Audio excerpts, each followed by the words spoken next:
अस्सलाम वालेकुम स्टूडेंट्स। आज हम स्टार्ट करने जा रहे हैं student third chapter. First secondary chemistry के अंदर दो पार्ट्स होते हैं हमारे पास, inorganic chemistry and organic chemistry. Inorganic chemistry का third chapter which is S block element को स्टार्ट करने जा रहे हैं हम। मैंने यहाँ पर इस चैप्टर में मौजूद तमाम टॉपिक्स को लिस्ट डाउन कर दिया है आपके सामने, यानी इस पूरे चैप्टर में हम ये 6 to 7 टॉपिक्स आपके सामने मेंशन है, ये हम पढ़ेंगे। सबसे पहले मैं आपको बता चलूँ कि आज हम कौन सा टॉपिक करेंगे। आज हम कंप्लीट करेंगे students group strands of alkali and alkaline earth metals, ठीक है। इसके अलावा बकाया ये जो 6 टॉपिक्स हैं ये हम इंशाल्लाह नेक्स्ट लेक्चर्स में कवर करेंगे। यहाँ पे आपको तमाम टॉपिक्स बोर्ड पर लिखने का मकसद ये है कि तमाम टॉपिक्स की मैं इंडिविजुअल इंपॉर्टेंस बताऊँगा पेपर पॉइंट ऑफ व्यू से। अगर आप देखें तो सबसे ज़्यादा इम्पॉर्टेंट्स जो टॉपिक हैं इस चैप्टर में वो स्टूडेंट ये हैं extraction of sodium by down cell process, ठीक है। अमोनिया सॉल्वेंट प्रोसेस के ज़रिए हम सोडियम कार्बोनेट निकालते हैं और कास्टिक सोडा प्रिपेयर किया जाता है बाय कास्टिंग कैलर प्रोसेस, ठीक है। ये 3 जो टॉपिक हैं ये आपके लॉन्ग और शॉर्ट दोनों में आ सकते हैं, जबकि ब्लीचिंग पाउडर का टॉपिक भी आपका इंपॉर्टेंट है और ये एज आ शॉर्ट नोट आ सकता है, ठीक है। ये टॉपिक एज आ शॉर्ट नोट यूज़ किया जा सकता है पेपर के अंदर, ठीक है। ये तीनों टॉपिक क्योंकि इसमें प्रोसेस हैं, इसमें हम सोडियम को एक्सट्रैक्ट करते हैं, इसमें हम सोडियम कार्बोनेट बनाते हैं by using solvent ammonia process, और इसमें हम कास्टिक सोडा NaOH प्रिपेयर करते हैं बाय यूजिंग कास्टिंग कैलर प्रोसेस, ठीक है। ये तीनों क्वेश्चन जो है आपके लॉन्ग और शॉर्ट में कोई भी पार्ट बन के आ सकते हैं, लिहाजा इनकी इंपॉर्टेंस ज़्यादा है। देन ब्लीचिंग पाउडर, ये भी इंपॉर्टेंट टॉपिक है, इसमें मैंने डबल टिक लगाया है। जबकि अगर मैं आपसे बात करूँ कि ये जो फर्स्ट टॉपिक है ये आपका MCQs बेस्ड टॉपिक है, यानी MCQs पॉइंट ऑफ व्यू से इंपॉर्टेंट है। बहुत रेयर है कि अगर इससे कोई सवाल बन के आ जाए, रीज़न आ सकता है, MCQs आ सकता है, ठीक है। MCQs प्लस रीज़न इससे पूछ सकता है एग्जामिनर, ठीक है। और इसके अलावा जो properties of S block element है और एप्सॉम सॉल्ट है, ये भी MCQs और इसकी इक्वेशन पूछी जा सकती हैं आपसे, ठीक है। ये इक्वेशन के एतबार से एक इम्पॉर्टेंट टॉपिक है। तो स्टूडेंट ये मैंने पूरे चैप्टर का आपको ब्रेकडाउन बना दिया है कि एप्सॉम सॉल्ट और chemical properties of S block element, इनकी इक्वेशंस पूछी जा सकती हैं। सिंगल इक्वेशन के बताएं हाउ टू प्रिपेयर एप्सॉम सॉल्ट को हीट करेंगे, क्या करेंगे तो क्या रिएक्शन बनेगा, इस तरह के सवाल किए जा सकते हैं। यहाँ से प्रॉपर्टीज़ के सवाल इक्वेशन में किए जा सकते हैं। पहला टॉपिक MCQs बेस है, उससे रीज़न पूछे जा सकते हैं या MCQs में यूज़ किया जा सकता है। बाकी जो मैंने टॉपिक पे डबल टिक लगाए हैं ये आपके एग्जाम पॉइंट ऑफ व्यू से बहुत इंपॉर्टेंट टॉपिक हैं, यानी इसका सवाल 4 नंबर का सवाल जो आपके लॉन्ग या शॉर्ट क्वेश्चन आंसर्स में आते हैं उसमें इन चारों टॉपिक की इंपॉर्टेंट बहुत ज़्यादा है, ठीक है। आइए स्टूडेंट अब स्टार्ट करते हैं। पूरा ब्रेकडाउन बताने के बाद अब मैं आज का पहला टॉपिक स्टार्ट करने जा रहा हूँ which is group trends of S block elements, it means alkali and alkaline earth metals. इस टॉपिक को स्टार्ट करने से पहले स्टूडेंट थोड़ा सा इंट्रोडक्शन दे देते हैं हम कि एस ब्लॉक एलिमेंट कहते किसको हैं। एस ब्लॉक एलिमेंट उन तमाम एलिमेंट्स का नाम है जो एस ब्लॉक में पाए जाते हैं। अगर फिर से स्टूडेंट मैं यहाँ पर एक दफ़ा पीरियोडिक टेबल को आपके सामने बनाऊँ तो आपको चूँकि पहले चैप्टर में भी हम बयान कर चुके हैं कि एस ब्लॉक एलिमेंट आपके पास टोटल कितने होते हैं, उसमें कौन से एलिमेंट आपके पास जो है मेटल्स हैं, कौन से उसमें जो है वो नॉन मेटल्स हैं, कौन गैसेज हैं, ये तमाम चीज़ें आपसे हम डिस्कस ऑलरेडी कर चुके हैं। यहाँ स्टूडेंट एक रफ सा मैंने पीरियोडिक टेबल का स्ट्रक्चर बनाया है ताकि आपको समझा सकूँ, ठीक है। ये हमारे पास फर्स्ट 2 ग्रुप्स हैं। फर्स्ट ग्रुप का नाम होता है 1A एंड सेकंड ग्रुप आपके पास होता है 2A, ठीक है स्टूडेंट। देन ये जो मैंने यहाँ शो किया है, छोटा सा बॉक्स शो किया है, ये आपको पता है कि ये D ब्लॉक है, ठीक है। और यहाँ पर आप 3A से लेके 8A की तरफ जाएंगे तो ये आपके पास P ब्लॉक होता है स्टूडेंट्स, ठीक है। मेरा चैप्टर इस वक्त S ब्लॉक से रिलेटेड है, लिहाजा मैं यहाँ पे D ब्लॉक और P ब्लॉक की बात नहीं करूँगा आपसे, ना ही मैं नीचे जो F ब्लॉक होता है मैं आपसे उसका जिक्र करूँगा। मेरा जो टोटल इस वक्त जो कंसंट्रेशन है वो मेरे पास S ब्लॉक के ऊपर है, और ये 2 जो ग्रुप होते हैं ये मेरे पास S ब्लॉक एलिमेंट्स होते हैं। यानी स्टूडेंट S ब्लॉक एलिमेंट्स का अगर मैं जिक्र करूँ तो S ब्लॉक एलिमेंट में सिर्फ 2 ग्रुप शामिल होते हैं, 1A group and 2A group, ठीक है स्टूडेंट। S ब्लॉक में आपके पास सिर्फ 2 ग्रुप शामिल होते हैं, 1A एंड 2A, ठीक है। 1A एलिमेंट्स को कहते हैं, 1A ग्रुप में जितने भी एलिमेंट्स हैं स्टूडेंट उनको कहते हैं अल्कली मेटल्स, ठीक है। ये सब के सब अल्कली मेटल्स होते हैं, जबकि 2A के तमाम मेंबर्स का नाम है अल्कलाइन अर्थ मेटल्स, ठीक है स्टूडेंट्स। यहाँ पर मैंने ये समझा कि हमें 1A और 2A ग्रुप के एलिमेंट्स के नाम पता चल गए, यानी अगर यहाँ पे कह रहा है कि ग्रुप ट्रेंड्स बताएं किसके, अल्कली मेटल्स और अल्कलाइन अर्थ मेटल्स, इसका मतलब ये है आपको ग्रुप ट्रेंड बताने हैं 1A एलिमेंट्स के और 2A एलिमेंट्स के, ठीक है। और 1A और 2 दोनों में आपके पास अल्कली और अल्कलाइन अर्थ मेटल्स हैं और दोनों का ताल्लुक आपके एस ब्लॉक एलिमेंट से है। क्योंकि हमारे चैप्टर का नाम एस ब्लॉक एलिमेंट है, लिहाजा हम सिर्फ एस ब्लॉक एलिमेंट को डिस्कस करेंगे, सिर्फ उसी के ग्रुप ट्रेंड्स पढ़ेंगे। यानी आज मैं आपको ग्रुप ट्रेंड पढ़ाऊंगा 1A का ग्रुप ट्रेंड और 2A का ग्रुप ट्रेंड्स, ठीक है। मैं आपको 3A से लेकर 8A के ग्रुप ट्रेंड्स नहीं पढ़ा रहा, मैं आपको डी ब्लॉक के ग्रुप ट्रेंड्स नहीं पढ़ा रहा, क्योंकि नेक्स्ट चैप्टर नंबर 4 है आपका, वो बी ब्लॉक है, वहाँ बी ब्लॉक के ग्रुप ट्रेंड्स पढ़ाए जाएंगे, फिर डी ब्लॉक है, फिर डी ब्लॉक के ग्रुप ट्रेंड्स पढ़ाए जाएंगे। इस तरह हमारा चैप्टर 3, 4 एंड 5 डिवाइड किया गया है इनऑर्गेनिक केमिस्ट्री के अंदर। आज मेरा टॉपिक सिर्फ और सिर्फ group trends of S block elements हैं, which is alkali metals and alkaline earth metals, ठीक है स्टूडेंट। अच्छा, एक और इम्पॉर्टेंट बात कि एस ब्लॉक एलिमेंट में अगर मैं आपसे पूछूं टोटल एलिमेंट कितने हैं, तो मैंने अपने फर्स्ट चैप्टर के लेक्चर में बताया था कि टोटल एलिमेंट एस ब्लॉक के अंदर 14 एलिमेंट्स होते हैं। कौन कौन से आइए देखते हैं। सबसे पहले आपके पास हाइड्रोजन है, फिर हाइड्रोजन, हीलियम वहाँ आता है क्योंकि हीलियम नोबल गैस है, ठीक है स्टूडेंट्स, हीलियम नोबल गैस है, इसीलिए वो 8A ग्रुप में पाया जाता है हालांकि वो क्या S block element. Helium is a S block element, but उसकी जो पोजीशन है वो हम 8A में रखते हैं क्योंकि वो एक नोबल गैस है, ठीक है। देन आपके पास lithium, sodium, potassium, rubidium, caesium and francium, ठीक है स्टूडेंट। यानी ये 7 के 7 आपके पास फर्स्ट ग्रुप में पाए जाते हैं और इन सब का नाम अल्कली मेटल्स है सिवाय हाइड्रोजन के, क्योंकि hydrogen is not a metal, it is a gas, it occur in a gaseous state, diatomic gas, ठीक है। नाउ यहाँ पे आप देखेंगे बेरिलियम, मैग्नीशियम, कैल्शियम, स्टोंशियम, बेरियम और रेडियम, ठीक है। यहाँ पर मैंने कितने इसमें अल्कलाइन अर्थ मेटल्स हैं, 1 2 3 4 5 6 अल्कलाइन अर्थ मेटल्स हैं, 1 2 3 4 5 6 अल्कली मेटल्स हैं, ठीक है। अगर आपसे पूछा जाए बताएं एस ब्लॉक में टोटल एलिमेंट्स कितने हैं, तो आप कहेंगे सर एस ब्लॉक में टोटल एलिमेंट्स 14 एलिमेंट्स हैं, ठीक है, जिसमें से 2 जो है वो गैसेज हैं, ठीक है। 2 गैसेज हैं जिसमें कौन कौन शामिल है, हाइड्रोजन एंड हीलियम। हाइड्रोजन भी H2 की फॉर्म में मिलेगा आपको, हीलियम तो नॉर्मल गैस है, वो He की फॉर्म में मिलेगी आपको। जो रिमेनिंग 12 हैं वो सब के सब मेटल्स हैं, ठीक है। और उसमें भी अगर आप डिवीजन कर दें तो उसमें 6 अल्कली मेटल्स हैं यानी 1A के मेटल्स हैं और 6 आपके पास अल्कलाइन अर्थ मेटल हैं यानी 2A के मेटल्स हैं। मैं आपको पढ़ाने जा रहा हूँ ग्रुप ट्रेंड किसका, alkali and alkaline earth metals का। यानी मैं 6 मेटल्स ऑफ 1A लिथियम से लेके फ्रेंशियम और 6 मेटल्स ऑफ 2A यानी बेरिलियम से लेके रेडियम तक, इन सब के ग्रुप ट्रेंड्स पढ़ाने जा रहा हूँ। ग्रुप ट्रेंड्स का मतलब ये होता है कि अगर मैं इनके ग्रुप में from top to bottom move करूँगा तो बताएं क्या क्या ट्रेंड्स में चेंजिंग आएंगी, इलेक्ट्रोनेगेटिविटी में क्या चेंज आएगा, आयनाइजेशन पोटेंशियल में क्या चेंज आएगा, रेडियस में कैसे चेंज आएगा और क्यों चेंज आएगा, ये तमाम चीज़ें आज का मेरा टॉपिक है। यानी सबसे पहले मैंने आपको इंट्रोडक्शन दे दिया कि एस ब्लॉक एलिमेंट कहते किसको हैं, only they are 14 elements which belongs to S block, ठीक है।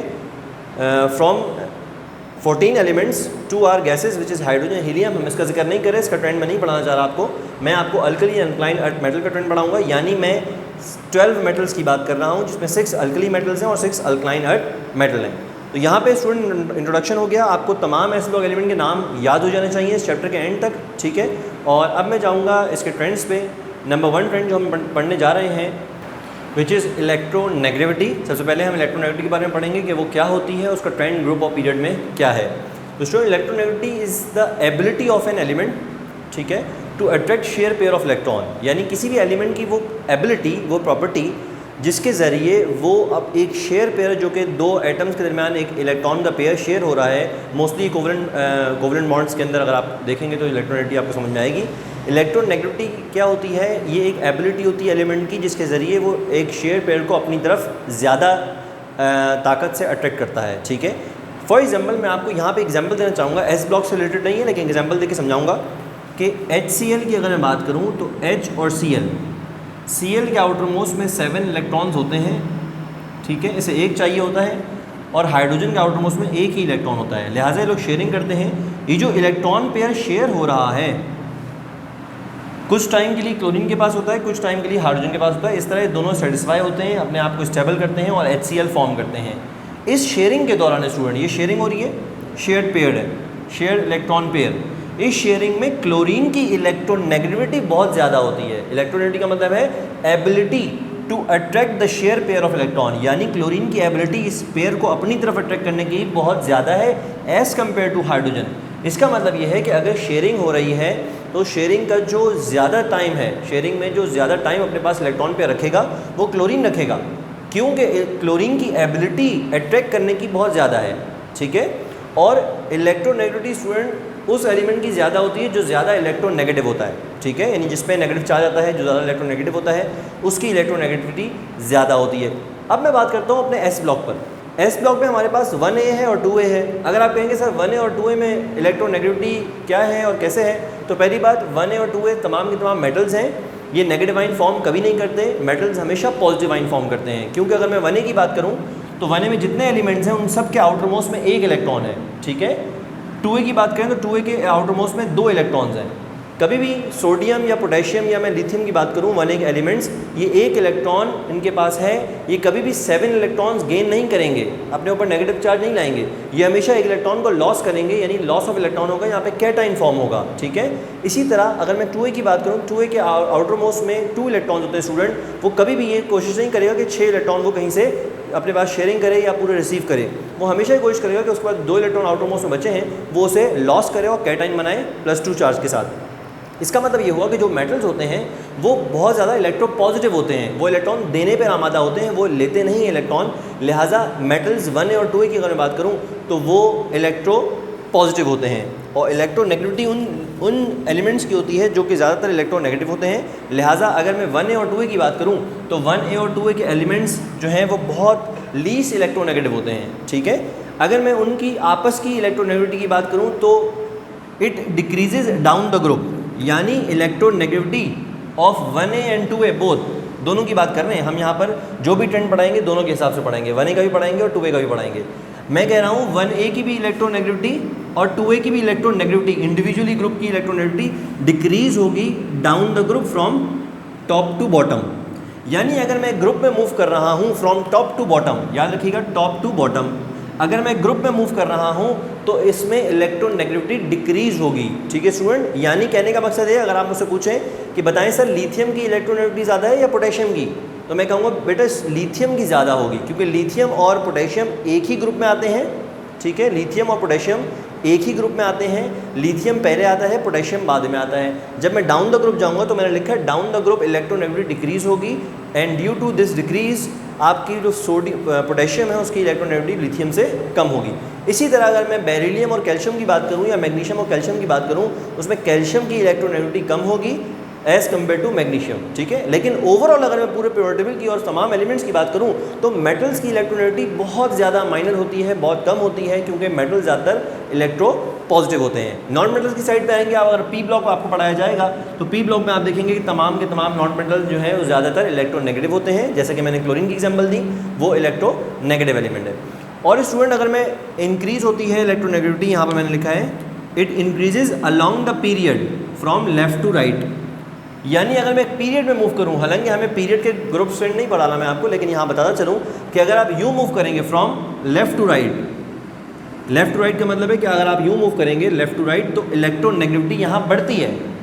ये मैंने आपको क्यों बताया, ताकि एग्जाम में अगर आपके पास MCQs आता है कि बताएं लिथियम मैग्नीशियम में, सॉरी लिथियम और बेरिलियम में किसकी इलेक्ट्रोनेगेटिविटी ज़्यादा होगी, तो आप कहेंगे सर लिथियम और बेरिलियम एक ग्रुप में तो नहीं आता। अगर ग्रुप में आता तो हम पहला वाला जो मैंने पार्ट लिखा है इसका पहला पॉइंट, उससे आप इसका आंसर दे देंगे, ठीक है। अगर मैं लिथियम और पोटेशियम का पूछूंगा तो आप ग्रुप से इसका आंसर दे देंगे। लेकिन अगर मैं लिथियम और बेरिलियम का पूछूंगा, बताएं लिथियम और बेरिलियम में किसकी इलेक्ट्रोनेगेटिविटी ज़्यादा है, तो आप कहेंगे लिथियम सर 1A में है और जो बेरिलियम है वो 2A के अंदर है। तो इसका भी आप ज़रा बता दें कि क्या ट्रेंड बनेगा। तो इसका मतलब ये है कि आप मुझसे पूछें अलॉन्ग द पीरियड में इलेक्ट्रोनेगेटिविटी का बिहेवियर क्या होगा, तो मैंने यहाँ मेंशन कर दिया कि it increases along the period from left to right. इसका मतलब ये होगा स्टूडेंट कि इलेक्ट्रोनेगेटिविटी ऑफ 1A एलिमेंट्स, ठीक है, is less than electronegativity of 2A elements. ठीक है, ये मैंने बात आपको बतानी है क्योंकि हमने अल्कली और अल्कलाइन मेटल्स के ग्रुप ट्रेंड्स पढ़ने हैं। पहला ट्रेंड आपको पढ़ाया मैंने इलेक्ट्रोनेगेटिविटी, जिसमें मैंने आपको ये बताया कि अगर आप एक ही ग्रुप में मूव कर रहे हैं, यानी 1A में मूव कर रहे हैं या 2A में मूव कर रहे हैं, तो इलेक्ट्रोनेगेटिविटी आपकी डिक्रीज़ होगी। ठीक है स्टूडेंट, और अगर आप एक पीरियड में मूव करते हैं, यानी अगर मैं एज़ कम्पेयर टू 1A और 2A पूछूं तो आप कहेंगे सर 2A के जितने भी एलिमेंट हैं उनकी इलेक्ट्रोनेगेटिविटी ज़्यादा होगी as compare two elements of group 1A। तो इस तरह स्टूडेंट हमने इलेक्ट्रोनेगेटिविटी जो है पहला हमने जहाँ पर जो है प्रॉपर्टी कंप्लीट कर ली है। अब नेक्स्ट प्रॉपर्टी पे चलेंगे, एटॉमिक रेडियस। नेक्स्ट जो है हमारा एटॉमिक रेडियस है, एटम का रेडियस। क्या होता है स्टूडेंट एटम का radius? Distance from the centre of the nucleus to the outermost shell और outermost electron is known as the atomic radius. जैसे कि अगर मैं यहाँ बनाऊँ, मैं यहाँ बनाता हूँ फॉर एग्जांपल लिथियम का, ये लिथियम का न्यूक्लियस है स्टूडेंट। लिथियम का जो नंबर होता है वो हमारे पास 3 होता है, और 3 का मतलब है कि इसकी कॉन्फ़िगरेशन अगर मैं करूँ तो K2L1, K2L1 is the configuration of lithium. ठीक है, यानी लिथियम का न्यूक्लियस है, न्यूक्लियस के बाद लिथियम का पहला शेल आएगा और फिर लिथियम का दूसरा शेल आएगा।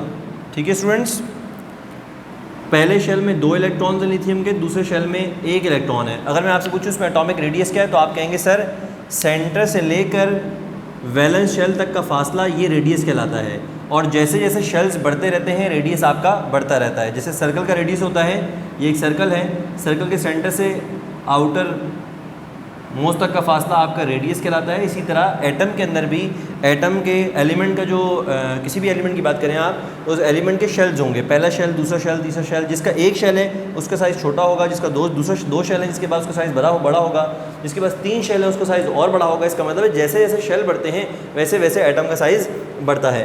तो यहाँ पे स्टूडेंट सबसे पहले मैंने आपको डिफाइन कर दिया कि what is atomic radius. Now we will proceed to the group trends of atomic radius.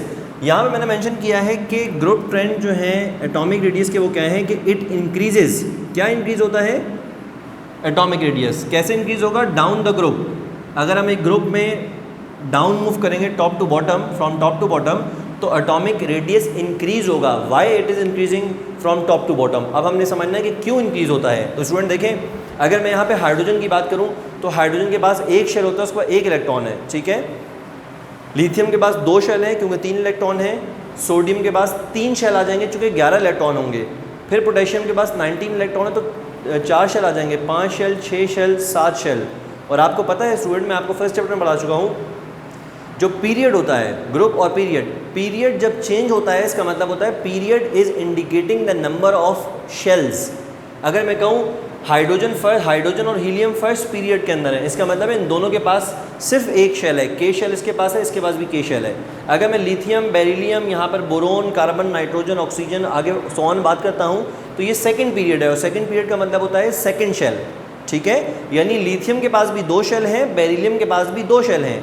ठीक है, लेकिन जब मैं सोडियम पे आऊँगा, सोडियम के पास थर्ड पीरियड में है, लिहाजा इसके पास 3 शेल होंगे। मैग्नीशियम के पास भी 3 शेल होंगे।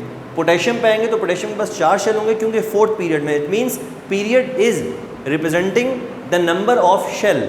ठीक है, लिहाजा अगर मैंने यहाँ पे कहता हूँ कि मैं टॉप टू बॉटम मूव करूँगा तो आप समझ जाएंगे सर आप टॉप टू बॉटम का मतलब है आप पीरियड्स को थ्रू कर रहे हैं, आप पीरियड चेंज कर रहे हैं 1 2 3 4 5 6, और जैसे जैसे पीरियड चेंज होगा, जैसे जैसे मैं टॉप से बॉटम एक ग्रुप के अंदर मूव करूँगा, तो नंबर ऑफ शेल बढ़ते जाएंगे, and as increase in number of shell will increase in the atomic radius, वो आपके एटॉमिक रेडियस को इंक्रीज करेगा। यहाँ पे मैंने देखें लिथियम बनाया, अगर मैं इसी के पीछे हाइड्रोजन बनाऊँ तो देखें हाइड्रोजन का ये न्यूक्लियस है और हाइड्रोजन के पास ओनली 1 शेल जिसमें इलेक्ट्रॉन 1 है। इसी तरह अगर मैं यहाँ पर आपके सामने सोडियम बनाऊँ तो सोडियम के पास क्योंकि 11 इलेक्ट्रॉन होते हैं लिहाजा इसके 3 शेल होंगे, 1 शेल, 2 शेल और 3 शेल। तो स्टूडेंट यहाँ पे आपने देखा कि इसके के शेल में 2 इलेक्ट्रॉन, ठीक है, एल शेल में 8 इलेक्ट्रॉन, 10 हो गए, और एम शेल में 1 इलेक्ट्रॉन। तो आपने देखा स्टूडेंट एक ग्रुप के अंदर hydrogen, lithium, sodium 1 shell, 2 shell, 3 shell. तो अगर आपसे कोई रीज़न पूछता है कि why atomic radius is increasing down the group, तो उसका रीज़न ये है कि because down the group the shell is increasing. ठीक है, number of shell is changing. ठीक है, and due to the number of shell increasing the atomic radius is also increase. ठीक है, आप देख सकते हैं मैंने यहाँ फिगर जो बनाई है उसमें एटॉमिक रेडियस आपका मुसलसल बढ़ता जा रहा है। अब बात करनी है कि सर ये तो बात समझ में आ गई कि यूँ बढ़ता रहेगा साइज़, और ये बेरिलियम मैग्नीशियम का भी यूँ साइज़ बढ़ता रहेगा, जब भी हम ग्रुप में मूव करेंगे तो एटॉमिक साइज़ एटॉमिक रेडियस बढ़ता रहेगा। यानी एग्जाम में अगर सवाल देता हूँ मैं कि MCQs आता है आपके पास बोर्ड के अंदर कि लिथियम सोडियम पोटेशियम रुबिडियम किसका साइज़ सबसे बड़ा है एटॉमिक साइज़, तो ऑब्वियसली बात है आप रुबिडियम कहेंगे, ठीक है, क्योंकि ये डाउन द ग्रुप सबसे आखिर में रुबिडियम है आपके पास 4 ऑप्शंस के अंदर, तो आप कहेंगे इसका साइज़ सबसे बड़ा है। और यही सवाल अगर यूँ हो कि बताएं सबसे छोटा साइज़ किसका होगा, तो आप कहेंगे इसका लिथियम का होगा, क्योंकि लिथियम सबसे पहले है और उसके पास 2 शेल होंगे, ठीक है। इसी तरह स्टूडेंट अगर 2A के बारे में पूछा जाएगा, बताएं बेरिलियम मैग्नीशियम कैल्शियम और स्टोंशियम में सबसे बड़ा साइज़ किसका है एटॉमिक साइज़, तो आप कहेंगे स्टोंशियम का है, क्योंकि उसके पास 5 शेल हैं, 1 shell 2 shell 3 shell 4 shell 5 shells it has, ठीक है। जबकि सबसे छोटा साइज़ किसका होगा, बेरिलियम का होगा। लेकिन अगर सवाल यूँ आ जाए कि बताएं लिथियम और बेरिलियम में कौन किसका साइज़ बड़ा है, तो स्टूडेंट आपने ख्याल रखना है कि अब आपने लेफ़्ट टू राइट मूव करना है, और जब आप लेफ़्ट टू राइट मूव करेंगे तो आपका एटॉमिक साइज़ डिक्रीज़ होगा, यानी atomic size decreases along the period from left to right. जब हम लेफ़्ट टू राइट मूव करेंगे, यानी लिथियम से बेरिलियम, और आगे भी अगर आप P ब्लॉक आपको पढ़ाया जाएगा इंशाल्लाह नेक्स्ट चैप्टर के अंदर, तो उसमें यही पढ़ाया जाएगा जैसे आप लेफ़्ट टू राइट मूव करते हैं एटॉमिक साइज़ डिक्रीज़ होता है। डिक्रीज़ से मुराद के आप कहेंगे सर लिथियम के पास भी 2 शेल थे और आपने बताया बेरिलियम के पास भी 2 शेल हैं, तो साइज़ तो सेम होना चाहिए। साइज़ सेम यूँ नहीं होता स्टूडेंट्स, का रीज़न ये होता है कि बेरिलियम का साइज़ कम इसलिए हो जाता है, हालांकि उसके पास 2 शेल हैं, क्योंकि लिथियम और बेरिलियम दोनों में न्यूक्लियर चार्ज जो है वो बेरिलियम का ज़्यादा है, ठीक है। न्यूक्लियर चार्ज का मतलब है नंबर ऑफ़ प्रोटॉन की बात कर लें आप, नंबर ऑफ़ प्रोटॉन ज़्यादा है बेरिलियम के एज़ कम्पेयर टू लिथियम। जितने नंबर ऑफ़ प्रोटॉन ज़्यादा होंगे उतना न्यूक्लियस आउटर मोस्ट शेल को ज़्यादा फोर्स से अट्रैक्ट करेगा, उसमें जो इलेक्ट्रोस्टैटिक फोर्स है वो बढ़ जाएगी और वो आउटर मोस्ट शेल को, ऑर्बिट को अपने पास ज़्यादा जो है फोर्स से अट्रैक्ट करेगा, जिसकी वजह से 2 शेल होने के बावजूद लिथियम से बेरिलियम साइज़ में थोड़ा छोटा होगा। यानी अगर मैं यहीं पे बनाऊं, लिथियम के नीचे ही बेरिलियम बनाऊं आपके सामने, तो आप देख सकते हैं स्टूडेंट बेरिलियम के पास, बेरिलियम का एटॉमिक नंबर है 4, ठीक है, बेरिलियम का एटॉमिक नंबर है 4। इसका मतलब ये हुआ कि K2L2, ठीक है, K2L2 इसका कॉन्फ़िगरेशन हो जाएगा। अब अगर मैं यहाँ पर K में 2 शेल बनाऊँ, 2 ऑर्बिट बनाऊँ, 2 इलेक्ट्रॉन बनाऊँगा, और L में भी 2 इलेक्ट्रॉन बनाऊँगा। L में मैंने 2 इलेक्ट्रॉन बना दिए, लेकिन लिथियम से साइज़ में ये छोटा हो जाएगा। देख सकते हैं आप, मैंने लिथियम को बड़ा बनाया है, बेरिलियम को छोटा बनाया है। इसकी वजह ये होती है स्टूडेंट, लिथियम का अगर मैं आपसे पूछूं कि बताएं मुझे इसका प्रोटॉन नंबर क्या है, तो आप कहेंगे सर जितने इलेक्ट्रॉन होते हैं उतने ही प्रोटॉन होते हैं। तो इलेक्ट्रॉन कितने हैं लिथियम के पास, 3, तो इसके न्यूक्लियस में 3 प्रोटॉन होंगे, लेकिन बेरिलियम के न्यूक्लियस में 4 प्रोटॉन होंगे, यानी इसका न्यूक्लियर चार्ज बढ़ जाएगा। And due to increase in nuclear charge, इसके पास 2 शेल है, इसके पास 2 शेल है, इसके 2 शेल अंदर की तरफ खिंच जाएंगे, यानी ए थोड़ा सा श्रिंक हो जाएगा, स्मॉल हो जाएगा as compare to lithium, because it has greater nuclear charge than lithium. तो आपने ये सीखा स्टूडेंट, जब भी मैं 1A और 2A के बारे में बात करूँगा तो फिर आप ये कहेंगे कि atomic radius of 1A element are greater than atomic radius of 2A। ये बात आपने याद रखनी है कि जब भी एटॉमिक रेडियस की बात होगी 1A के एलिमेंट्स ज़्यादा बड़े होंगे एज़ कम्पेयर टू 2A के एलिमेंट्स, 2A के एलिमेंट्स, ठीक है। इसकी रीज़न क्या है, कोई आपसे पूछे why atomic radius is decreasing along the period, ठीक है, बताएं क्यों डिक्रीज होता है, तो आप कहेंगे सिंपल सा इसका रीज़न है कि along the period the number of shell remain the same, number of shell remain the same, but along the period nuclear charge is always increasing and due to that increase in the nuclear charge the atomic size is decreased, ठीक है student. यहाँ पे हमने atomic radius ख़त्म किया। अब इसके जैसा ही है बिल्कुल आयनिक रेडियस, जिसके रीज़न तमाम के तमाम सेम है। अब स्टूडेंट आयनिक रेडियस में अगर आपको बताऊँ कि आयनिक रेडियस कहते हैं किसको है, तो बहुत सिंपल है, एटम का जो रेडियस है वो एटॉमिक रेडियस होगा, आयन का रेडियस होगा वो आयनिक रेडियस होगा, ठीक है। आयन में हमेशा क्या होता है आप सबको बताएं, ion is form when an atom lose और गेन इलेक्ट्रॉन। जब भी कोई एटम लूज़ करता है इलेक्ट्रॉन या गेन करता है इलेक्ट्रॉन तो वो आयन बनता है, ठीक है। और थोड़ा सा और इलैबोरेट कर दें, जब भी कोई एटम इलेक्ट्रॉन को लॉस करेगा तो उसके ऊपर पॉजिटिव चार्ज आएगा and it will form cation. Cation positive charge को कहते हैं, पॉजिटिव आयन को कहते हैं, ठीक है। And then when an atom gain electron, जब भी कोई एटम गेन करता है इलेक्ट्रॉन तो उस पर नेगेटिव चार्ज आ जाता है, और नेगेटिव चार्ज वाले आयन को हम कहते हैं एनाइन, ठीक है। अगर मैं आपसे, चूँकि मेरा ताल्लुक इस वक्त सिर्फ एस ब्लॉक एलिमेंट से है और एस ब्लॉक एलिमेंट में अल्कली मेटल्स हैं, अल्कलाइन अर्थ मेटल्स हैं, मैं इन दोनों मेटल्स की बात करूँ, दोनों के दोनों मेटल्स अल्कली मेटल्स हो या अल्कलाइन अर्थ मेटल हो, ये इलेक्ट्रो पॉजिटिव है। मैंने आपसे क्लास के शुरू में बताया कि इलेक्ट्रो पॉजिटिव होते हैं। इलेक्ट्रो पॉजिटिव इन नेचर का मतलब होता है कि ये हमेशा इलेक्ट्रॉन देने पर आमादा होते हैं, ये कभी भी इलेक्ट्रॉन लेते नहीं हैं, ये हमेशा इलेक्ट्रॉन देते हैं। इसका मतलब क्या हुआ स्टूडेंट, कि अल्कली मेटल्स हो या अल्कलाइन अर्थ मेटल हो, दोनों के दोनों क्या फॉर्म करेंगे, कैटाइन फॉर्म करेंगे, ठीक है। कैटाइन कब फॉर्म होता है, जब इलेक्ट्रॉन लॉस करते हैं और उसमें पॉजिटिव चार्ज आता है। देखिए मैंने यहाँ इसकी फिगर नहीं मिटाई ताकि आपको समझा सकूँ। अगर मैं आपसे कहूँ आयनिक रेडियस का ट्रेंड पढ़ने जा रहे हैं हम, पहले डेफिनेशन देख लें, वही डेफिनेशन है, सिर्फ आयन आ जाएगा इसमें। Distance from the centre of the nucleus to valence shell of an ion, nucleus के सेंटर से वैलेंस शेल ऑफ एटम नहीं, वैलेंस शेल ऑफ आयन का डिस्टेंस जो है आयनिक रेडियस कहलाएगा। और आयनिक रेडियस का ट्रेंड सेम है, ग्रुप हो या पीरियड हो, आयनिक रेडियस का ट्रेंड सेम है as that of the atomic radius. जो एटॉमिक रेडियस का ट्रेंड है वही आयनिक रेडियस का ट्रेंड है। कैसे, आइए देखते हैं।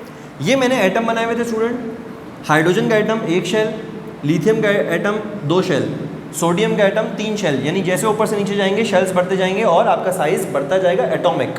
अब मैं बात कर रहा हूँ आयनिक की। अगर मैं हाइड्रोजन का आयन बनाऊंगा तो हाइड्रोजन अपना 1 इलेक्ट्रॉन लॉस कर देगा, यानी इसका 1 शेल पूरा खत्म हो गया। सिर्फ क्या बच गया, सिर्फ 1 प्रोटॉन प्लस पॉजिटिव बच गया। अगर मैं कहूँ लिथियम को आयन बनाना है तो स्टूडेंट लिथियम के आउटर मोस्ट एल है, आउटर मोस्ट शेल एल है, एल में 1 इलेक्ट्रॉन है। लिथियम कभी भी ये नहीं चाहेगा कि उसके पास 7 इलेक्ट्रॉन आए। लिथियम बस इतनी एनर्जी नहीं है कि वो लॉस करके जो है वो इलेक्ट्रॉन गेन करेगा, 7 इलेक्ट्रॉन गेन करे। इसका अच्छा जो है वो वे क्या है कि वो अपना 1 इलेक्ट्रॉन लॉस कर देगा। इसलिए मैंने आपसे कहा जितने अल्कली मेटल्स हों, अल्कलाइन अर्थ मेटल हों, सबके सब इलेक्ट्रो पॉजिटिव होते हैं। लिहाजा लिथियम जब अपना आयन बनाएगा तो वो 1 इलेक्ट्रॉन लॉस कर देगा, ठीक है, और क्या बन जाएगा, लिथियम पॉजिटिव। चूँकि 1 इलेक्ट्रॉन लॉस किया लिहाजा +1 चार्ज आएगा।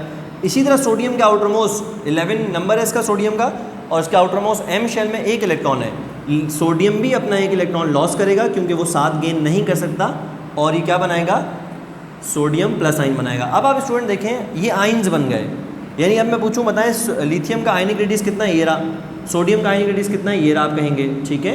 और अब मैं पूछूं बताएं किसका, इन तीनों में से किसका बड़ा आयनिक रेडियस है, तो आप कहेंगे सर अभी भी सोडियम का है, क्योंकि अगर मैं एटम की बात करूं तो इसके पास 1 शेल था, 2 शेल थे, 3 शेल थे एटम, तो ये बढ़ रहा है, इंक्रीज हो रहा है एटॉमिक रेडियस का। अगर आयन की बात करूं तो इसके पास 0 शेल हो जाएगा आयन में, इसके पास 1 शेल हो जाएगा, इसके पास 2 शेल हो जाएंगे।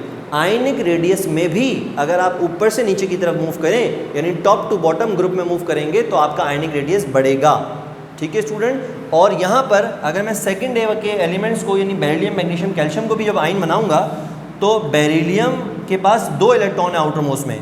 बेरिलियम कभी भी 6 इलेक्ट्रॉन को रिसीव नहीं करेगा, बेरिलियम अपने 2 इलेक्ट्रॉन को रिमूव कर देगा, ठीक है, और क्या बना लेगा, +2 चार्ज। इसी तरह बेरिलियम के बाद मैग्नीशियम है, वो भी अपने तीसरे शेल को रिमूव कर देगा और +2 चार्ज बना लेगा। अब अगर मैं आपसे पूछूं बताएं स्टूडेंट सेकंड ए ग्रुप, 2A ग्रुप जो है अल्कलाइन अर्थ मेटल का, उसमें भी अगर मैं ग्रुप में ऊपर से नीचे की जाने आता हूं तो बताएं आयनिक रेडियस के साथ क्या होगा।